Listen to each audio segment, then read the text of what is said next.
केंद्र सरकार वालों खेती संबंधी लियांदे आर्डीनेंसां ते केंद्रीय मंत्री नितिन गडकरी के बयान खिलाफ कांग्रेस प्रधान सुनील जाखड़ ने पंजाब के राज्यपाल नूं मंग पत्र दिता। जाखड़ आर्डीनेंसां नूं वापस लैण अते मंत्री नितिन तो माफी मंगवाउण दी मंग रखी है। इस मौके जाखड़ ने बीजेपी अते अकाली दल खिलाफ खूब शब्दी वार कीते। तरफों एक मैमोरेंडम दिता है, कांग्रेस पार्टी ने दिता है, पर मेन मकसद जिहड़ा है किसानां दे मसले नूं लैके है।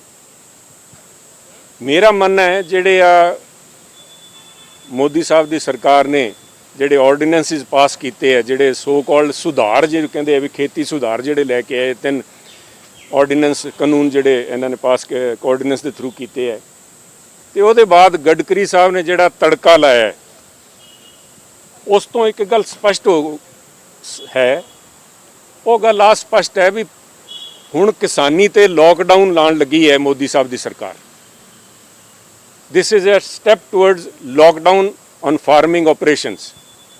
किसान दे उत्ते जिहड़ा सरासर धक्का किया जा रहा है, केंद्र सरकार की जिहड़ी नीयत है वो गडकरी साहब ने बिल्कुल चुराए दे विच आके क्लीयर करती भी किसान अज मोदी साहब नूं देश दे उत्ते बोझ नज़र आउण लगे।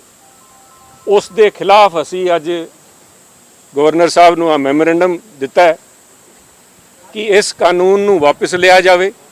जिहड़ा गडकरी साहब ने बयान दिता है ਉਹਦੇ ਵਿੱਚ केंद्र सरकार देश के किसानों तो माफ़ी मंगे ते ਇਹਦੇ ਨਾਲ ਜਿਹੜੇ एक पासे गल करते सी किसानी की आमदन दुगनी करन दी, उत्थे जिस तरह डीजल दीयां कीमतां रोज़ वधाई जा रही हैं, अज 75 रुपये नूं पार कर गया जदों डीजल, ਉਹਦੀ कीमतां घटा के जिहड़े अंतरराष्ट्रीय बाजार के अंदर कच्चे तेल दीयां कीमतां गिरी जा रही हैं, हिंदुस्तान के अंदर डीजल ते पेट्रोल की कीमतां वधियां जा रही हैं, वो बोझ भी किसानी ते पाया जा रहा है। वो वास्ते भी गवर्नर साहब नूं लिखिया भी मोदी साहब की सरकार के नाल राबता कायम करके ऑर्डीनेंसिस वापस ले जाण, गडकरी साहब के बयान की माफ़ी मंगी जाए किसानों तो, ते डीजल के जिहड़े भाव है वो घटाए जाण।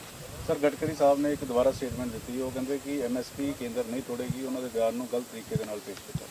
देखो साहब जिहड़ी गल उन्होंने कहती सी, उन्होंने स्पष्ट तौर पर कहा सीगा भी आ जिहड़ी MSP है ये राही किसानों की जिहड़ी झोना ते कणक असीं खरीद रहे हैं वो देश की अर्थव्यवस्था के उत्ते बोझ है। अज किसान बोझ लगन लग्या जदों मोदी साहब नूं ते गडकरी साहब नूं, मैं समझदा उसदे बाद देश का इस तो वड्डा दुर्भाग्य हो नहीं सकता। किसानी का इस तो माड़े हालात अज तक कदे होए नहीं, जिहड़े करन दी इन्हां दी नीयत जिहड़ी सामने आ चुकी है। हुण बयान बदल के अपने उस नीयत के उत्ते पर्दा नहीं पा सकते। अकाली दल कह रहे कि हर संघर्ष करांगे, MSP टुट्टन नहीं देवांगे। सुखबीर बादल हो उन्होंने कुर्सी बिल्कुल नहीं छड्डण, वो नहीं छड्डदे कुर्सी। सुखबीर जी नूं कहना चाहिए भी असी किसान चाहे फावे सारे फांसी लै लैण, पर उन्होंने अकालियां ने कुर्सी नहीं छड्डनी। आ सारे पंजाब नूं पता है, हिंदुस्तान नूं पता है। 53 रुपये झोने का भाव वधाया है ते किसी किसी किस्म का उसदे खिलाफ बोले भी नहीं सुखबीर बादल।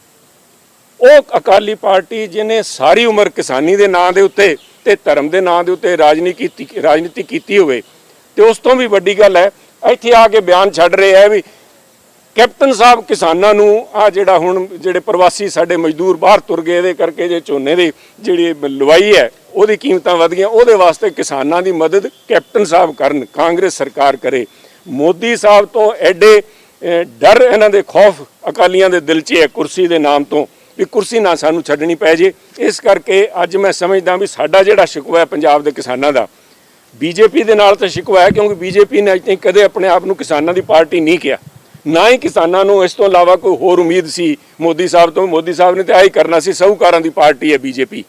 पर किसानां दे नाम ते जिन्हां ने वोट लए है, किसानां दे नाम ते इन्हां ने राजनीति कीती है, वो अज जिहड़े चुप बैठे है उन्हों का मैं समझदा पंजाब के अंदर चेहरा जिहड़ा बिल्कुल लोगों के सामने पर्दाफाश हो चुके। कि सर्वदलीय बैठक बुला के मुख्यमंत्री नूं सेंटर के कोल जाना चाहिए, तुसीं तां अपने पद्धर ते देखो CM साहब इस मसले ते चिट्ठी लिख भी रहे हैं, सारिਆਂ ਨੂੰ बुलाने की गल भी उन्होंने नाल करांगे, पर अकालियां का जिहड़ा बयान है तो स्पष्ट आ गया भी असीं इस मसले के अंदर किसी भी ऑल पार्टी मीटिंग 'च पार्टिसिपेट नहीं करांगे, क्योंकि मसला कुर्सी का रौला सारा एक कुर्सी मगर पंजाब के सारे किसानों का जिहड़ा हक है उत्थे गिरवी रख के आए सुखबीर जी। इस करके ना ही किसानों नूं उन्हां तो उम्मीद है, तो हुण किहड़े मूँह नाल लोकां कोल जाणगे, लोकां नूं गुमराह करन दी कोशिश Face mask manufacturer. Factory capacity 500,000 masks per day. 2 and 3 ply disposable face mask. 3 ply disposable face mask with nose wire. RN95 respirator face mask. Adjustable nose piece for ultimate comfort. For bulk order and more information www.risley.org.